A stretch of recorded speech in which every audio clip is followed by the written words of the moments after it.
bahagia, selamat acara pesta, selamat yang bahagia, selamat acara, selamat bahagia, selamat acara pesta, selamat yang bahagia.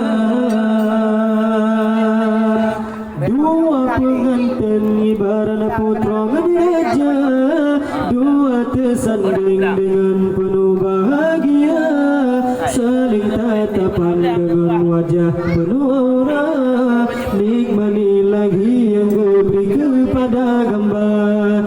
Dua pengantin ibarat putra dan raja, dua tersanding dengan penuh bahagia, saling tatapan dengan wajah penuh aura, nikmati lagi yang diberi kepada gambar, nikmati lagi yang diberi kepada gambar. Selamat acara, selamat bahagia, selamat acara pesta, selamat yang bahagia, selamat acara, selamat bahagia, selamat acara pesta, selamat yang bahagia. Niba uronya tengku intan yang mekawin, ane yang kepon nasone yang putih licin, para lelaki ganjit lima tak kerelik, jin nocut putra kana urang poyang salit.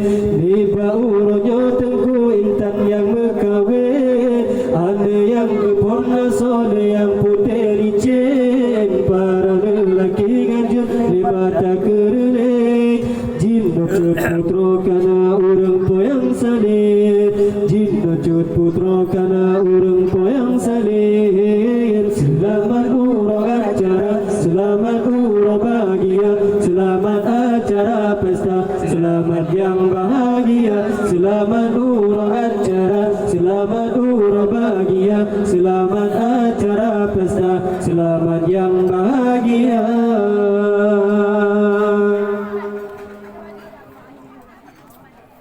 Bapa family cukup sayang ke anda, pegatkan duri saban-saban berserita, undang tamu laki-laki dan wanita, cukup ramai bauronyo jaba pesta.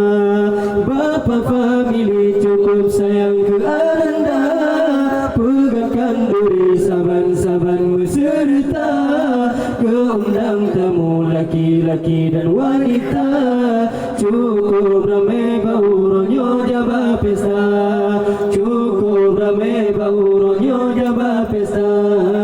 Selamat acara, selamat bahagia, selamat acara pesta, selamat yang bahagia, selamat acara, selamat bahagia, selamat acara pesta, selamat yang bahagia.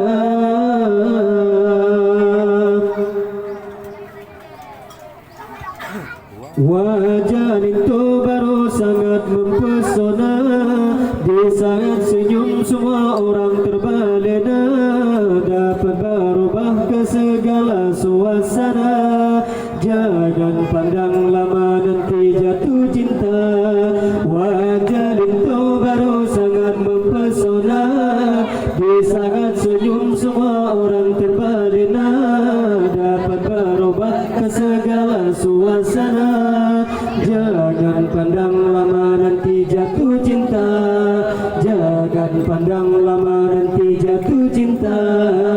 Selamat acara, selamat bahagia, selamat acara pesta, selamat yang bahagia, selamat acara, selamat bahagia, selamat acara pesta, selamat yang bahagia.